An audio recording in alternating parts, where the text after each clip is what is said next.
नमस्कार, स्वागत है आपका आपके खास प्रोग्राम में द ग्रेटेस्ट एस्ट्रोलॉजी शो। आपकी हर प्रकार की समस्याओं को समाधान करने के लिए हमारे साथ इस वक्त स्टूडियो में मौजूद हैं, जिन्हें आधी से भी ज़्यादा दुनिया जानती है। जी हाँ, मैं बात कर रही हूँ डॉक्टर वेद प्रकाश की, जिन्होंने ज्योतिष में PhD की हुई है और उनको the greatest astrologer of the world का अवार्ड भी मिला हुआ है।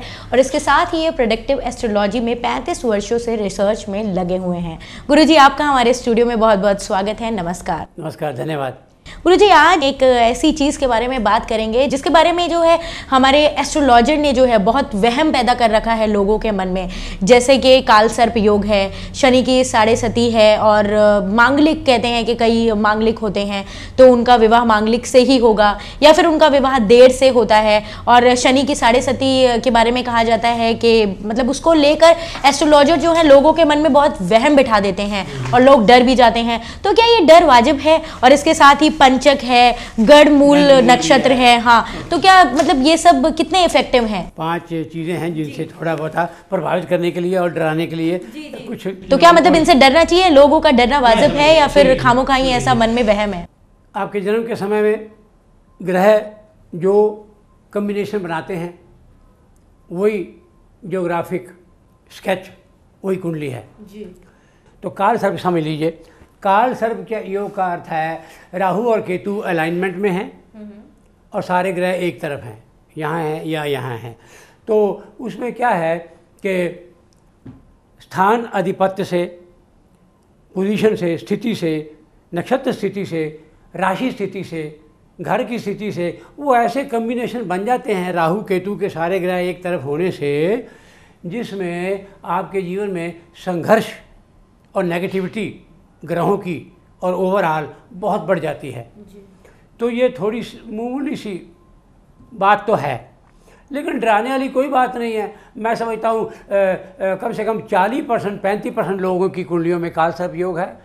मैं भी काल सर्प योग का वाला हूँ, ज़्यादा वर्णन नहीं करता, पहले कर चुका हूँ। तो उसका बस थोड़ा लाइफ में संघर्ष बढ़ जाएगा और जाप पूजा पाठ करते रहिए, ग्रहों का आह्वान करिए, परिक्रमा करिए और 1-2 अच्छे शुभ कर्म करिए।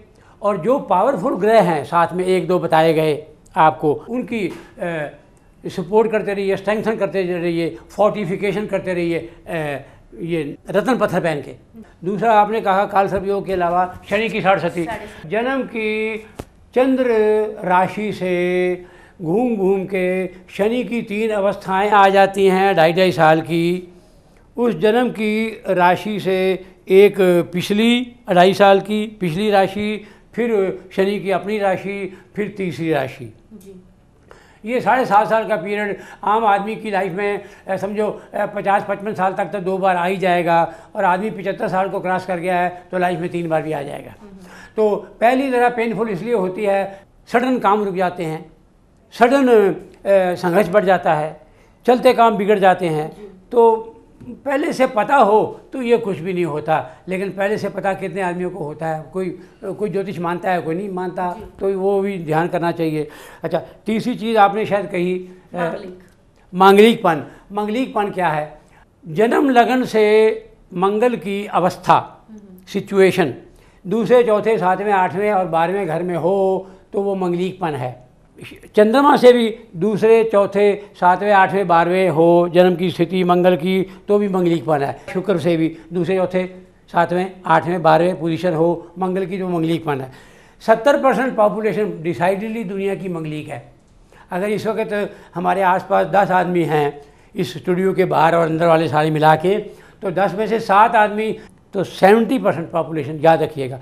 7वां घर और 8वां घर और 5वां घर, ये जो लाइफ पार्टनर के घर हैं, उसमें तल्लुकात एक दूसरे के जीवन को, एक दूसरे की प्रॉस्पेरिटी को और एक दूसरे की लॉन्गिविटी को भी, डिपेंडिंग ऑन हाउ सीरियस, तो वो भी बिफोर टाइम बल देना चाहिए। कुंडलियाँ मिला के ब्याह करिए, और कुंडलियाँ मिलाने में भी वो केयरफुली ब्याह करिए। थोड़ी सीरियसनेस है, किसी की 35%, किसी की 25%, इसकी भी इतनी है, तो केयरफुलनेस इज नीडेड। इसके बाद आपने कहा पंचक जी। पंचक, तो पंचक तो ये है जी कि 27 नक्षत्रों के जो आखिरी 5 नक्षत्र हैं, आखिरी 1.5 राशि में आ जाते हैं। 13 से 1/3 डिग्री के आखिरी 5 धनिष्ठा, शतभिषा, पूर्व भाद्रपद, उत्तर भाद्रपद और रेवती, ये 5 नक्षत्र में जिसका जन्म होता है उसकी जीवन में थोड़ी सी अनसर्टेनिटी और थोड़ा सा संघर्ष बाकियों से ज़्यादा होता है, 10%। उसकी भी पूजा का विधान है। पूजा भी क्या है, हमेशा ही पूजा करो, ग्रहों का आह्वान करो, बीज मंत्र का जाप करो। शनि का ओम शनो देवी रविष्टाय आपो भवन्तु पीतये शनियो रविश्रवन्तुना, और गायत्री का जाप करिए। और ओम त्र्यंबकम यजामहे सुगंधिम पुष्टिवर्धनम उर्वारुकमेव वंदनान् मृत्योर्मुखी अमामृतात्। ओम भू, ओम भुआ, ओम स्वा, ओम महा, ओम जना, ओम तपा, ओम सत्यम, ऐसे मंत्रों का जाप करिए। चारों दिशाएं में आपकी आह्वान, आपकी प्रार्थना गूंजेगी, ग्रहों का आह्वान होगा। Planets are devatas, they relent when you beseech. गंडमूल नक्षत्र क्या है, 12वीं राशि का आखिरी 5 डिग्री और मेष की पहली 5 डिग्री, ये एक कम्बिनेशन बन गया, ड्यूरेशन ऑफ 10 डिग्री। इसी प्रकार चौथी राशि के आखिरी 5 डिग्री और 5वीं राशि के पहले 5 डिग्री, ये फिर एक 10 डिग्री की ड्यूरेशन बन गई, उसमें जिसका जन्म हो। इसी प्रकार आगे जाके 8वीं राशि के आखिरी 5 डिग्री और 9वीं राशि के पहले 5 डिग्री, ये जो 10-10 डिग्री की ड्यूरेशन है, इनमें जिसका जन्म होता है तो वो उसको गंडमूल नक्षत्र कहते हैं। गंडमूल का मतलब है जीवन की कई उन्नति में गांठें पड़ जाती हैं, तो उसका भी पूजा का विधान है। वो सारा किसी ज्योतिषी को मिलिए, मुझसे मिलेंगे तो थोड़ा ज़्यादा क्लियर होगा, लिख के होगा। किसी भी विद्वान ज्योतिषी को मिलिए, कुछ ना कुछ करते रहा करिए, कुछ ना कुछ आह्वान करते रहा करिए। निरे नास्तिक ना बने रहिए, निरे फैंटास्मागोरिया ऑफ साइंस। मैं बहुत व्यंग से कहा करता हूँ, साइंस को भगवान का दर्जा दे के बैठे हुए हैं। अरे भाई, science is only our external dharma, these things are our internal धर्मा।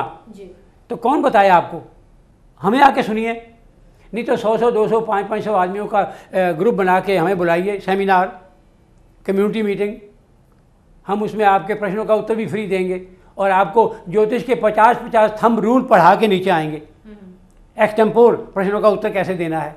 मेरे ख्याल से हमारे जिन भी दर्शकों ने हमारा आज का ये एपिसोड देखा है, उनके मन से ये वहम थोड़ा तो निकल ही गया होगा। लेकिन आज के लिए गुरुजी इतना ही, और आप अपने कीमती समय में से जो वक्त हमारे लिए निकाल कर हमेशा के लिए स्टूडियो में आए, इसके लिए आपका बहुत बहुत धन्यवाद। दर्शकों को ये सब मालूम हो तो हमें खुशी होती है। धन्यवाद जी, नमस्कार। नमस्कार। अपनी किसी भी प्रकार की समस्या के लिए या ज्योतिष सीखने के लिए आप इन नंबर पर संपर्क कर सकते हैं 9899090121 या 9899090205। Address A112 brotherhood apartment, Vikaspuri, near Mamta model school, New Delhi.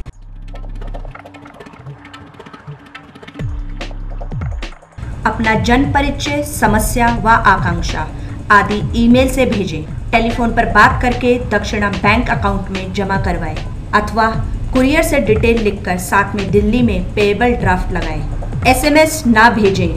अगर आपकी कोई समस्या है तो आप डॉक्टर वेद प्रकाश जी से फ़ोन या ईमेल द्वारा या फिर कुरियर से उसका समाधान उनके बैंक अकाउंट में गुरु दक्षिणा जमा कर प्राप्त कर सकते हैं और आप अपॉइंटमेंट लेकर स्वयं भी आ सकते हैं। 3 प्रश्नों का शुल्क 2100 रुपए है। लिखित उत्तर विस्तार से दिया जाएगा, उपचार, परिहार व समाधान के साथ। संपर्क सूत्र vedastrology@hotmail.com। Phone number 9899090121, 9899090205, 01145535416, 01128546404।